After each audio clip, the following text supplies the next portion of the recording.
Goes in. So, guys, as you guys can see in the title, rejected by the victors. So both Victor Osimhen, Victor Gyokeres, for different reasons, have rejected Manchester United. And the funny thing is, yeah, I've come to a point now where I'm just laughing. Really, I think anyone that knows me, I'm a mad Man United fan, but I've become, detached, desensitized from Manchester United because a lot of the things that have been going on at this club, we're talking 10 plus years, is nothing short of a disgrace. Big up to Gunners fan, big up to Reluctant Gamer, big up to both of you for coming through each and every time. Guys, I will get back to your messages, but I'm just gonna obviously just talk a bit on both Victor Osimhen and Victor Gyokeres rejecting United for different reasons, and then, as I said, I'll get back to your questions after. But as I said, big up yourselves each and every time, and as I said, if you haven't smashed that like button or subscribed, if you're new in here, then make sure you do.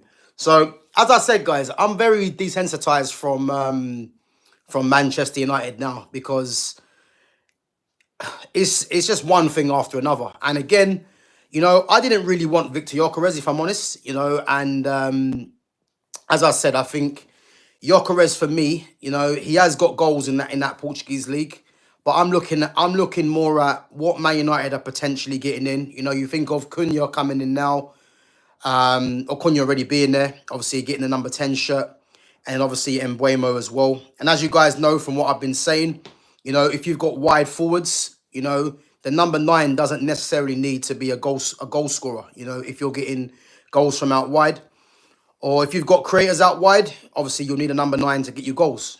So that's how I kind of was That's how I kind of was looking at Manchester United in terms of the players that they were looking to bring in. So the fact that Gyokeres has chosen Arsenal doesn't really surprise me. And again, they're in advanced talks. Sporting Lisbon and Arsenal, I think, are looking at coming to an agreement. And obviously, as I said, it's looking like Gyokeres is definitely going to Arsenal. So, Gunners fan, obviously, quite clearly an Arsenal fan. Must be happy. So I'm not too pissed off in a sense that that Gyokeres is going to Arsenal. As I said, there was other players that I was looking at that I would prefer to come in, But it's just another sign of Manchester United's failings, because you think of how long this Mbuemo deal's taking to get done. It's taking what, 4 weeks to get over the line, 4 or 5 weeks to get over the line. And then, as I said, you've got the two victors that have rejected Manchester United. So, as I said, Gyokeres, I'm not too dissatisfied that he's going to Arsenal because I think that was obvious. I think anyone that knows, people were saying the Amorim factor. For me, Amorim was never going to be the pull for Gyokeres because Gyokeres is obviously going to want to play Champions League football. And again, the failure in that Europa League final, has obviously done that. So the fact that he's going to Arsenal, good luck to Arsenal with that one. But I'm not too I'm not too dissatisfied with that. Guys, if you're coming into the chat talking shit, KJN, my mods will remove you. I ain't got time for this nonsense. If you're not contributing to the chat, then, as I said, you're not forced to be here. So, as I said, my mods will time you out if you're gonna come in there with nonsense. But yeah, just going on to onto Victor Osimhen. So obviously, there's rumours that Victor Osimhen has more or less turned down United, but not because he's not really that interested in coming there. It's more because of the wages, and there's reports that, Osimhen wants 300 grand a week. And for me, Osimhen again wasn't my preferred choice, but if we're looking at 300 grand a week for a player, that is renowned for scoring goals, then I think we can't really be, I think Man United are for me, can't really be looking at it and saying they don't really want to pay them wages, And again, I'm not really I think, to be honest with you, I'm not really looking at Ineos in terms of how, how the previous wages were given to certain players, because as we know, that wasn't done under their watch. But I think in terms of making a statement, if Osimhen wants 300 grand a week, I don't see why they wouldn't give him that. Again, Osimhen hasn't been my preferred choice, because as you guys should know anyway, that's been watching the channel for any period of time. I don't know why Man United just need to restore Joshua Zirkzee to being a striker and let him facilitate for the likes of Cunha, and if Mbeumo comes in, getting the numbers from out wide. So I think in that sense, Joshua Zirkzee being restored to as number 9, and you got Cunha and you've got Mbeumo that can play up top if need be. So for me, I'd much prefer United to go and get another number 10 and definitely a central midfielder. And as you guys know, Carlos Baleba for me is the top suggestion for me in terms of central midfield for many reasons. So as I said, I'm not really too fussed, because as I said, the way United have been operating, we can't really be confident that they're getting many deals over the line, even though I do think Ineos haven't done a bad job in terms of the players that United have got in and the players they've been linked to. But I think it just shows, that Man United's pool of players just isn't there anymore. I think definitely the Champions League factor is a massive thing. But to say that they're not looking to pay Osimhen's wages, I hear it, but then they best be having a contingency plan in that sense. Big up to Simon Riley. Big up for coming through. So yeah, as I said, I think if United have got a plan, because the Gyokeres and Osimhen looking like they've definitely gone now. If they've got a plan to get another 10 in, or a central midfielder, fair enough. Because as I said to you, the likes of Joshua Zirkzee, Cunha and Mbeumo can all play as the number 9s. I think personally, as I said, Rasmus Højlund, he needs to go. I don't want to see Rasmus Højlund in that lineup next season. And if he does, it's all going to be on Amorim, because Amorim has had long enough to see that Rasmus Højlund is nowhere near the level. And then I know a lot of people are thinking Man United desperately need a striker, but they don't desperately need a striker. They just need wide forwards that are going to get goals and then just use what they've already got. As I said, Joshua Zirkzee's there.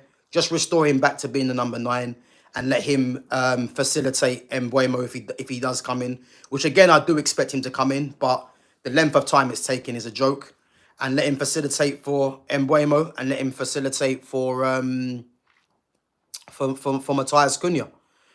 And as I said, I think that would be a good way of looking at it. So, but yeah, as I said, Victor Gyokeres for me. Do I think Gyokeres takes Arsenal to the next level?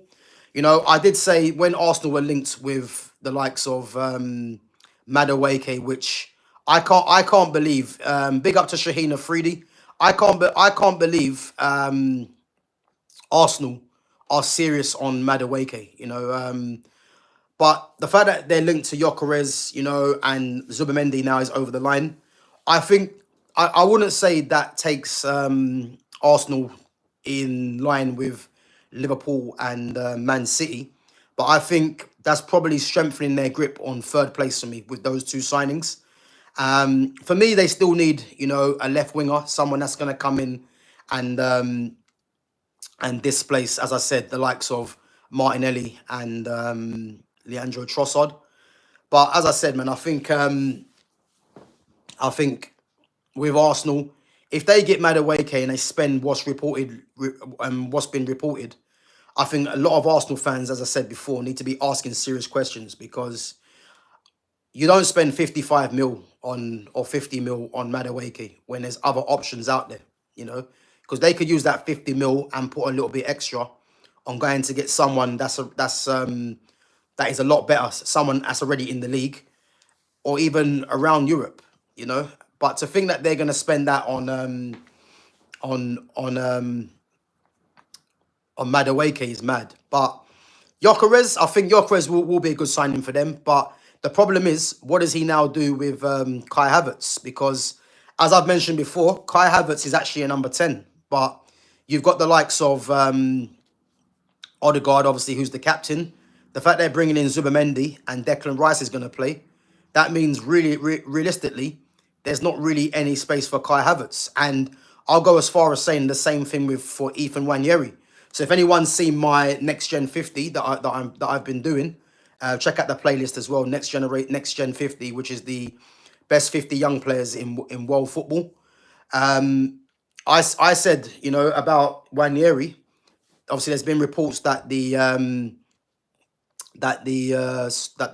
contract has been stalled, and I did say it's because I reckon he he definitely wants assurances on game time.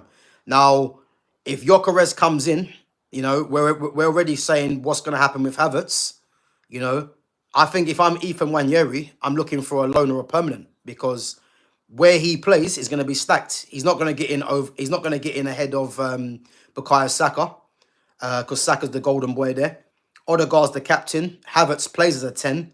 Gyokeres is coming through. So Nwaneri doesn't really figure, and not because he isn't good enough, but we just know that Arteta has his preference, and unfortunately, Nwaneri, because he's the youngest one, is going to have to bide his time. But by the time he knows it, he's 18 now.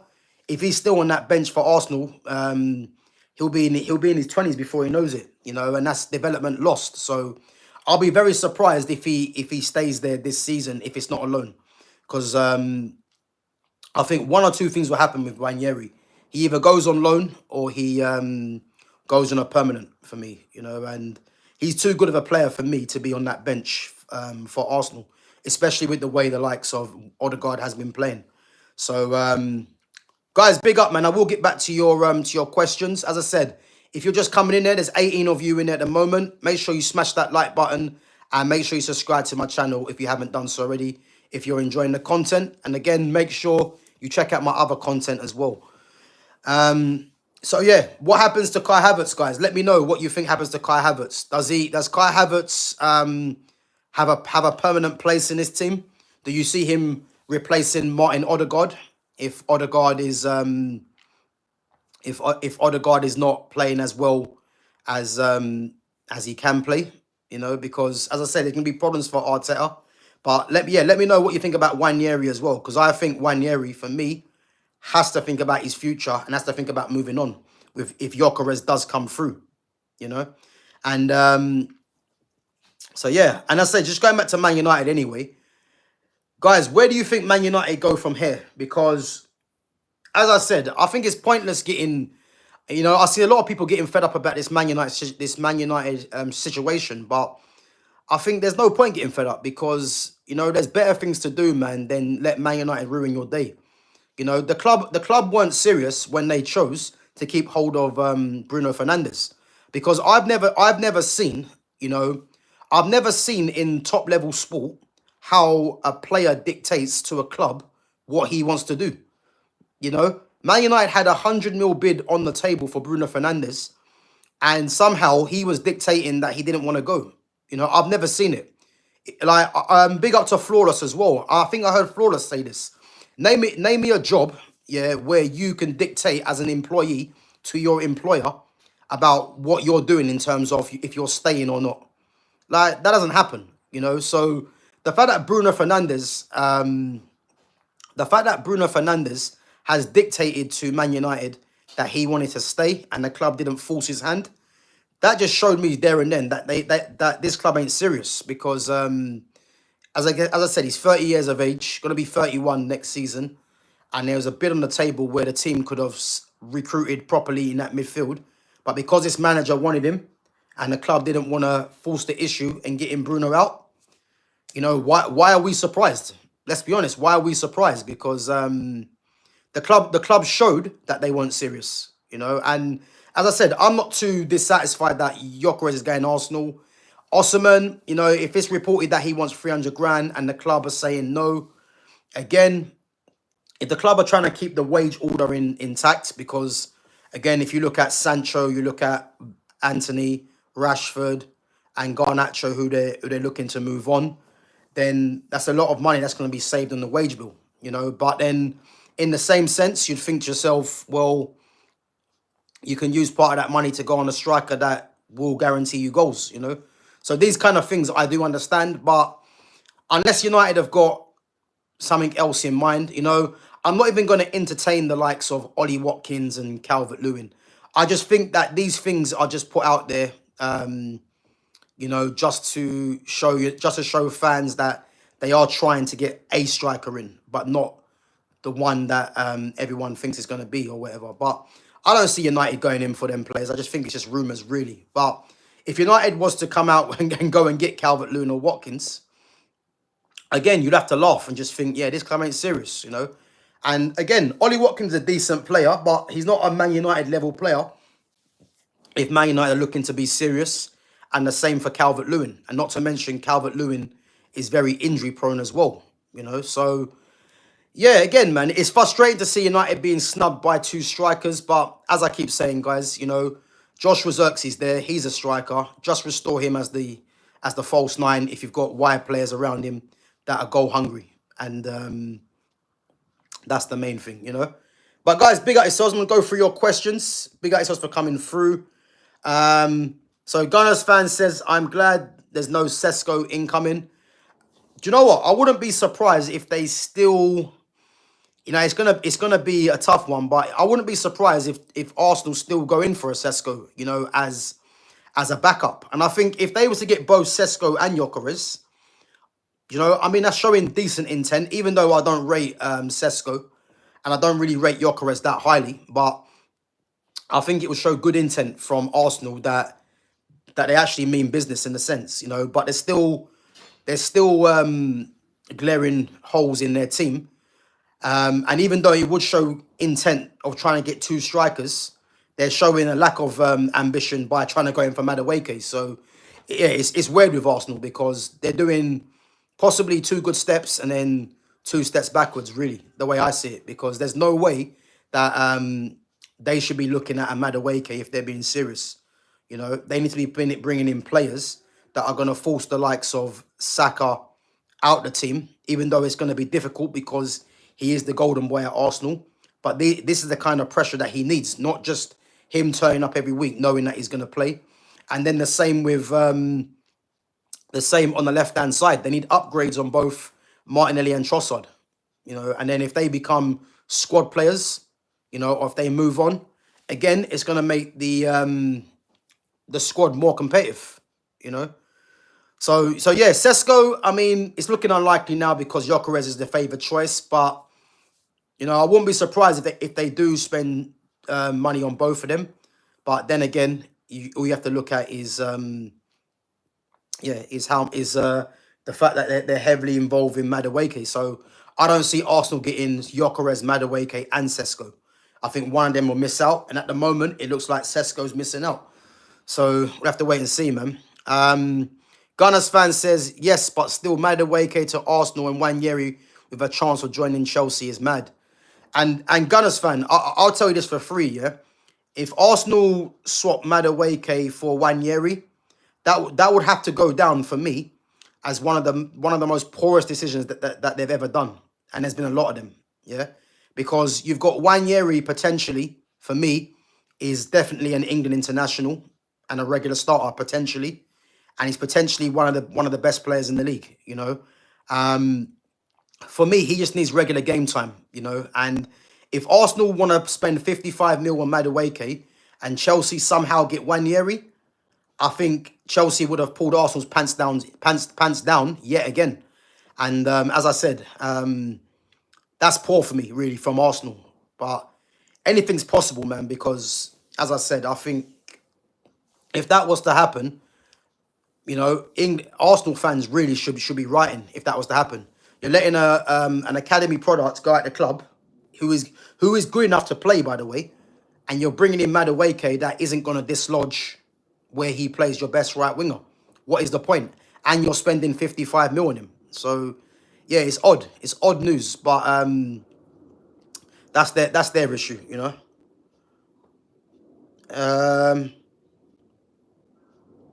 So Gunners fan says, I searched on Google, Baleba is 100 million, but he can do really everything in the midfield. Yeah, big up Gunners fan, man. I think don't look at the price tag. You know, I think at the end of the day, if clubs were putting in bids, then you can kind of get a feel for how much he's going to cost. I think all this £100 million bid, people are only saying that because of what Caicedo cost, and obviously Caicedo cost in excess of 100 mil. So I think, you know, someone like Baleba, you know, don't look at the fact that there's rumors of 100 million. Don't believe that. And until a club comes in and offers money for certain players, you're never going to know how much they are, unless Brighton come out and say, look, Baleba's not leaving for anything less than 100 million. Then fair enough. Just like what the owner at AC Milan done with Rafael Leao. You know, Leao was linked to Bayern Munich, and the owner come out and said he's not selling Leao for anything less than 109 million. So again, until that happens, I'm not going to believe Baleba's 100 million, because no one's actually tested the waters with Baleba. You know, if Man United was to at least put a bid on the table of, let's say, 60 million, and that gets rejected, then fair enough. You're going to kind of know what you're working with. But none of that's even happened. So I'm not going to believe Google and just say that Baleba's 100 mil. You know, I'm not going to believe that so far. Shaheen says, Mbuemo and Cunha as a duo will get us top 10. But again, top 10 isn't what United should be looking at. You know, Man United should be looking a lot higher than that. You know, top 10 for me is, yeah, I mean, in comparison to where they finished, you know, people might look at top 10 as an improvement. But yeah, not for me, man. I look at one game a week, you know, and guys, I want you guys to bring it back to as well. As bad as these players are, you know, they're not as bad as where the league position showed them. You know, it's just that this manager is hell-bent, as we know, on playing this certain system, and then everyone wanting them to get their own players in. But at the end of the day, you know, any sign of a top manager or a top coach is either to improve the players or put the players in a system where they feel most comfortable. You know, because as I keep saying, there's no manager in world football that just keeps getting given their own players, unless you're Pep, you know, or Klopp, who have earned the right to get their own players.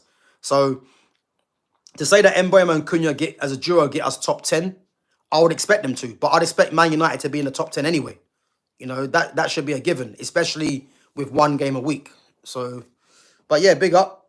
And Wanyeri to Madueke, if we want someone in that role, I will take Eze for 65. Yeah, listen, the only problem is that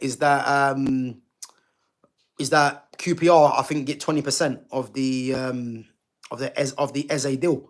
So Palace are gonna want to try and get as much money as possible, knowing that 20% is going to be going to QPR. So yeah, I mean, as I said to you before, Eze is one of my favorite players that I want at United. You know, but quite simply, there doesn't look like there's any movement on that. I would love United to go for Eze now, in that sense, if it meant that they're not going to get a striker.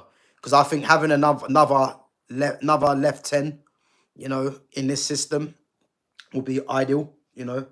As I said, I don't particularly think United desperately need to go and get a striker with what they've got. You've got two players in Cunha and Xerxes. Xerxes is a 9, regardless of what people say. He is a 9. He maybe isn't the type of 9 that certain people like, but Joshua Xerxes is a 9. And as I said, he just needs to be restored back to being the striker in this team.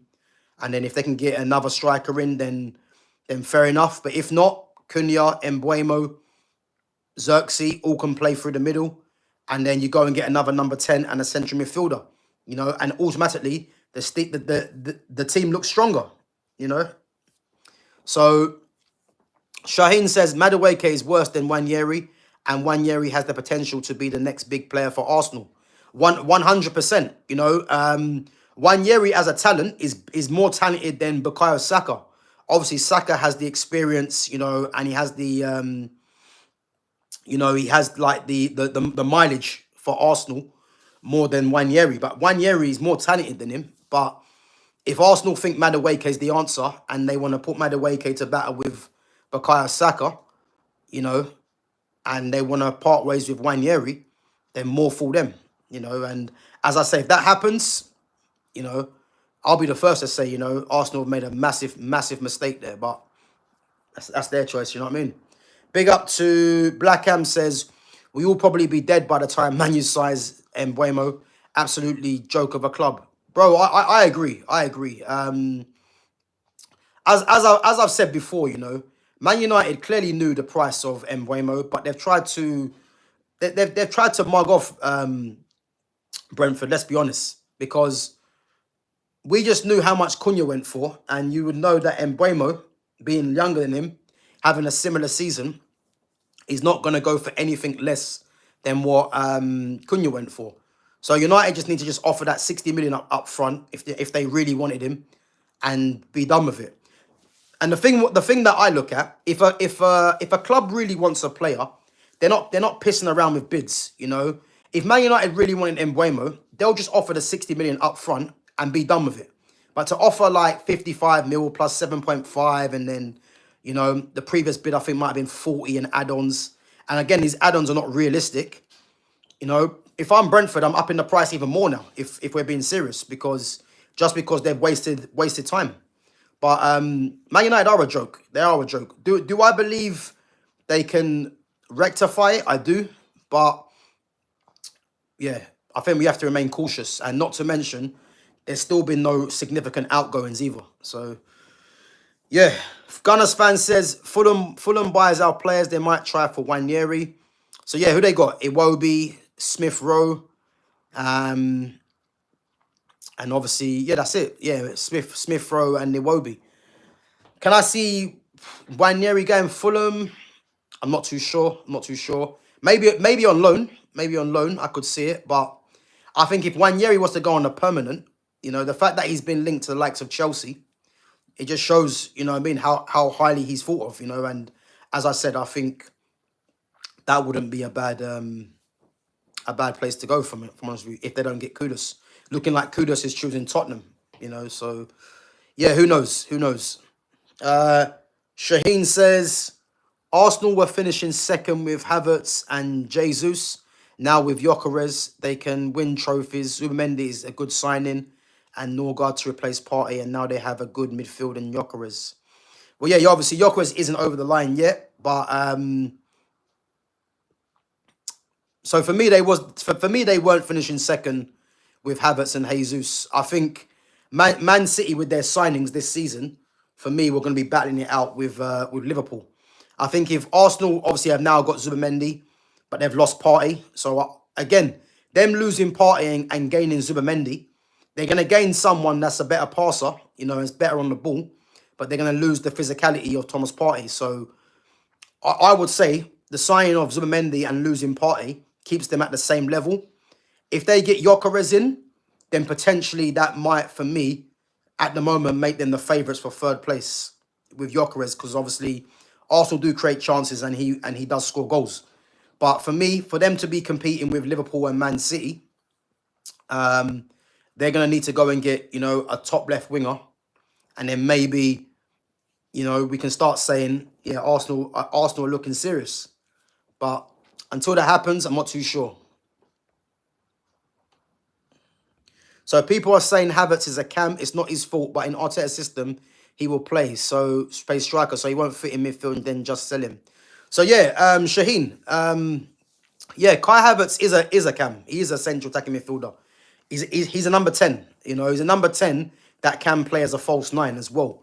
Obviously, if you look at his days at Bayer Leverkusen, he came through as a 10, and obviously did play as a false 9 as well. So by trade, he's a number 10.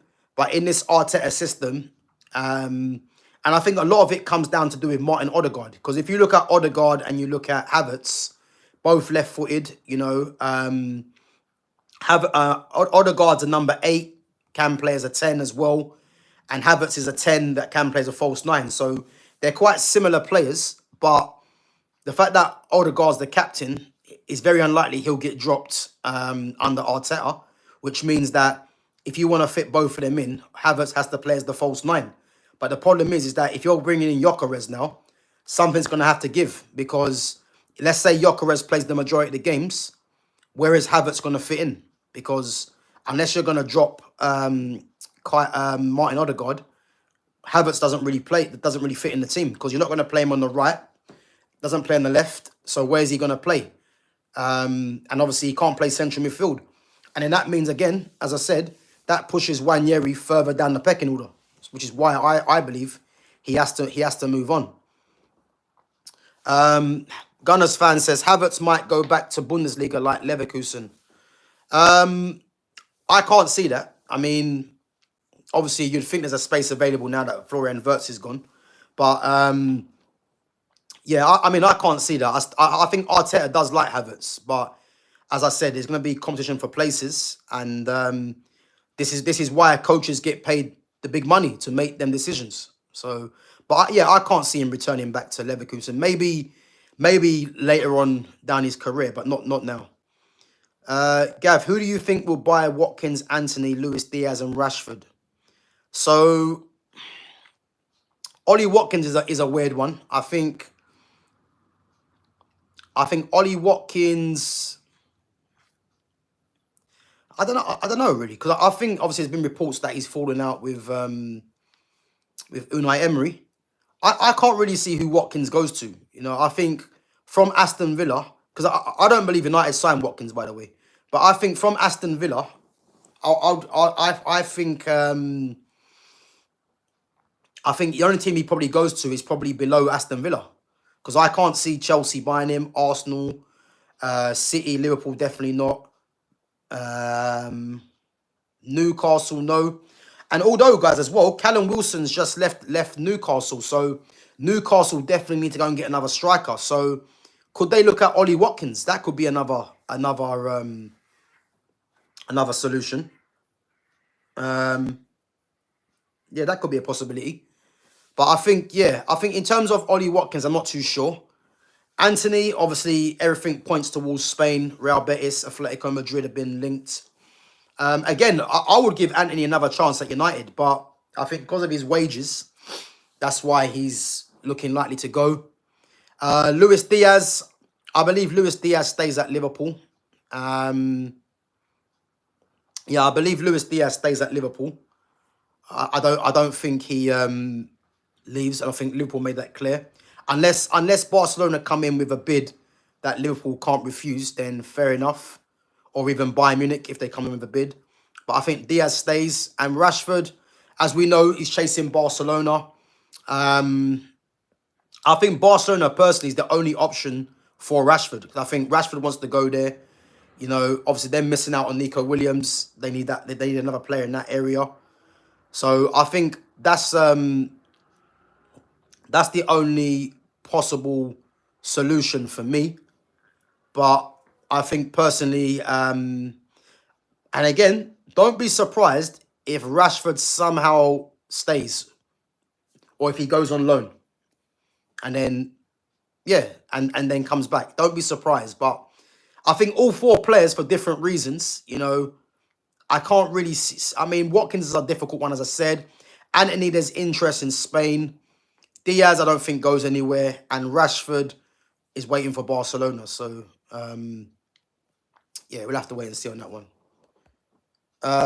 Gunners fan says Xerxes should be allowed to play like he was playing in Bologna. 100%, Gunners fan. Big up yourself, man.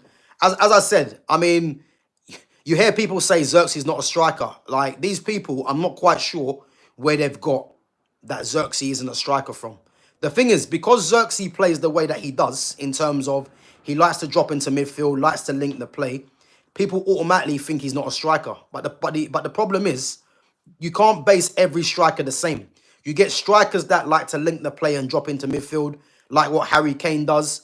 You get players that like to play on the shoulder, like an Ollie Watkins, for example. You get fox in the box kind of strikers. You know, you get different type of strikers in the game. So to say that Xerxes isn't a striker is nonsense, really. He just isn't the kind of striker that a lot of people like to see. And you know, he's got so much quality that he can play as a number 10. But Xerxes is a striker. But this system is making people believe that he isn't a striker, you know. So what I would say is to people to ignore the system and look at the player.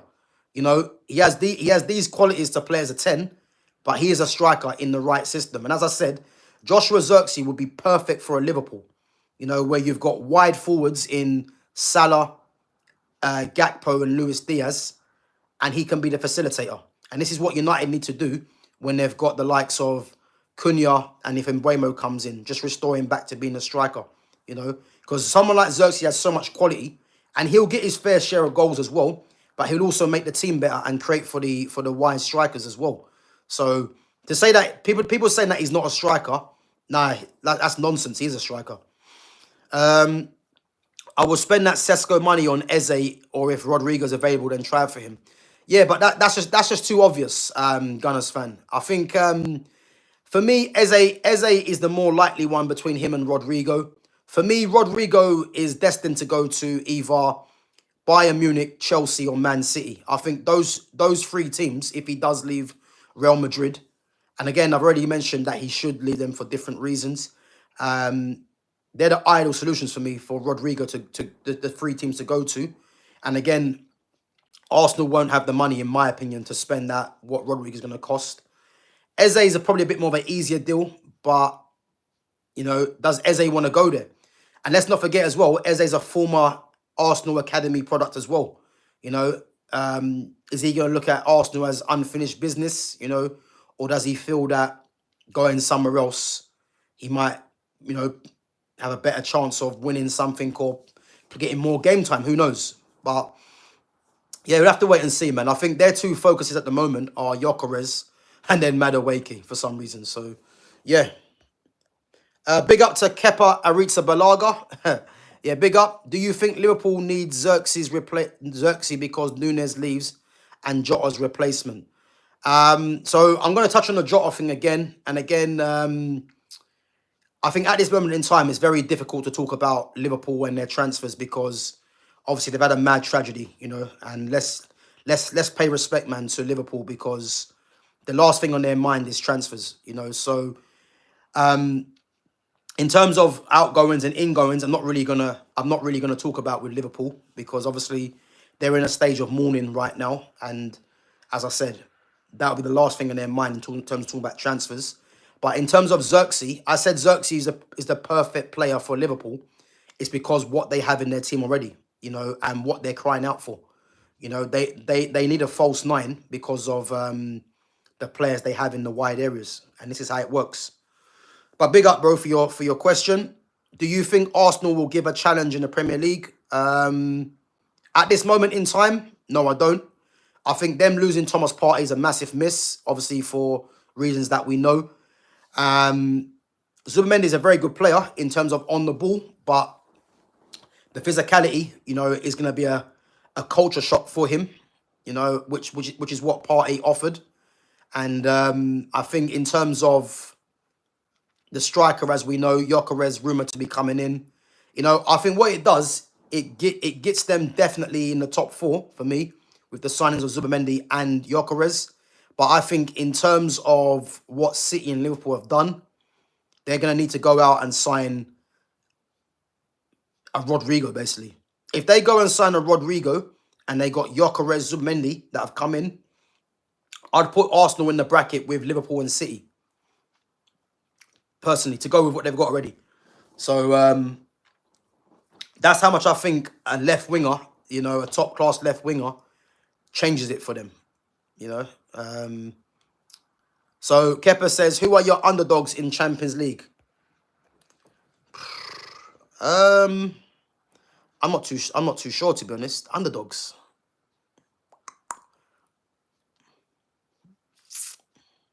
Don't know, really. I haven't really thought about that.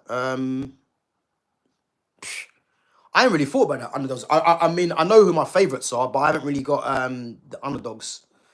I don't know. Chelsea? Chelsea? I'll say Chelsea. Chelsea underdogs for me. I don't think Chelsea win it, but I think they might be the underdogs. I think I've got my favourites who I'm going to go for anyway, which I've spoken about before. So Matthias Cunha says, what do you think about Lee Gunner's opinions? Do you know what? I respect Lee Gunner. And to be honest with you, Matthias Cunha, Lee Gunner's a real one. You know, people might not like the way that Lee Gunner says it or the way he talks, but what he actually says, you know, in terms of Arsenal, I agree with everything he says. He's spot on. You know, you got to look at this guy as well. He's someone that has had a lot of experience, you know, watching the country up and down, watching them play up and down the country, you know. And as I said, I think a lot of it is based on the way he talks, why people don't really like him or what he says. But he's spot on with his opinions because, again, he's just trying to hold the standards up high. And as I said, I've had my say on Arteta. The fact that Arteta's still in charge there is a joke, really. You know, he's been there for what, 5-6 years now, and he's had one FA Cup without his team to show for it. You know, and it's a sign of the standards slipping, not just at Arsenal, but at Man United, and many other clubs. So, yeah, as I said, man, I agree with Lee Gunner's opinions. I do. You know what I mean? Again, I wouldn't say I agree with it on every single football player, but in terms of when he talks about Arsenal, yeah, 100% agree with him, no doubt. Big up, man.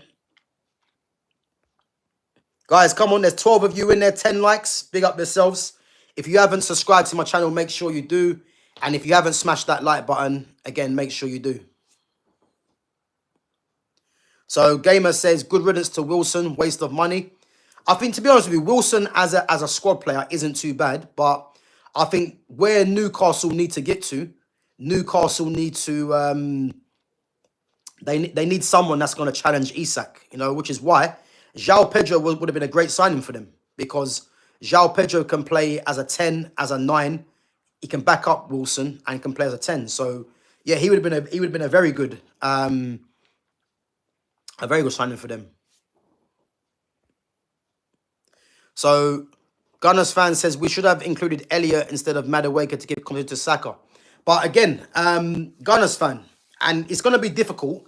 But what Arsenal need to do, you know, is not look at Bukayo Saka as the benchmark, because the sign of any good team is to get players in that are better than what you've got. And there's a lot of people that will say there isn't better right wingers out there than Saka, which again isn't true.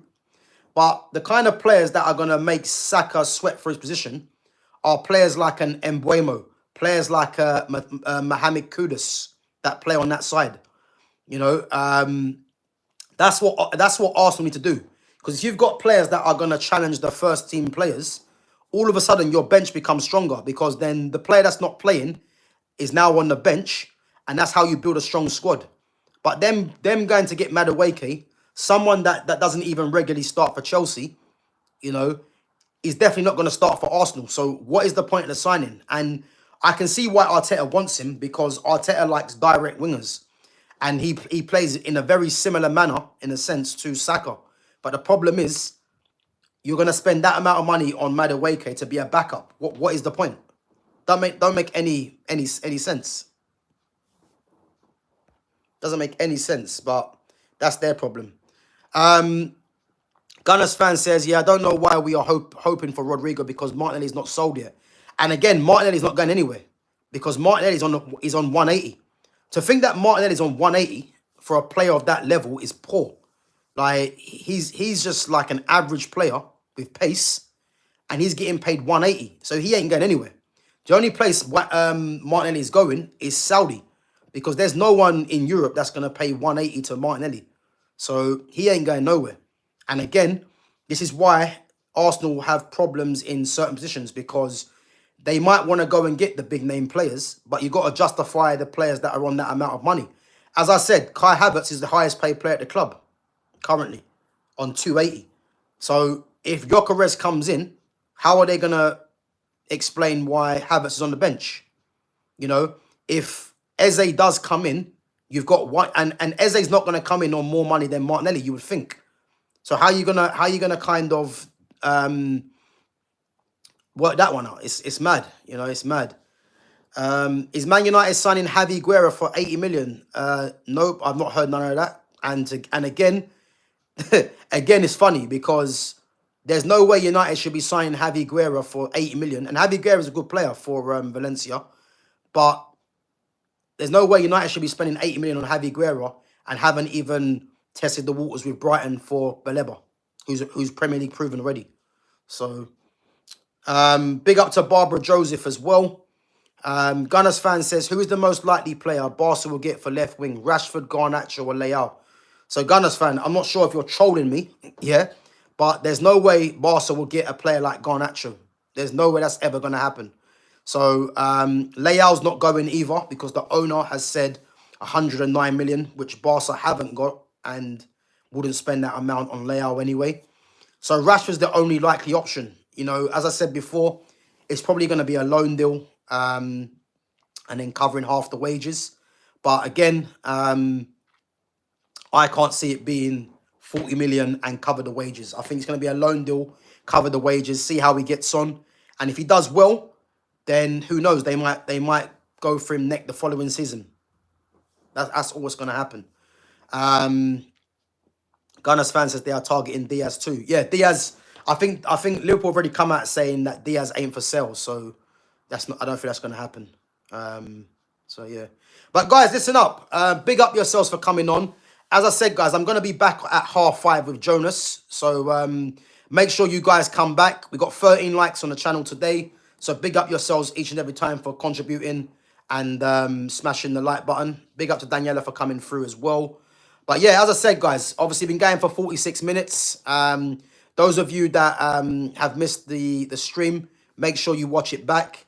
But guys, as I said, I will be back at 5:30 with Jonas. So we're going to go through, obviously, Diogo Jota reflection. I'm going to ask Jonas. Obviously, Jonas is a Liverpool fan. So we're going to get his take on the tragedy that happened to Diogo Jota. And obviously, we're going to go into Liverpool, Man United talk, transfer news. And we're going to talk about the Club World Cup as well. Obviously, semi-finals coming up.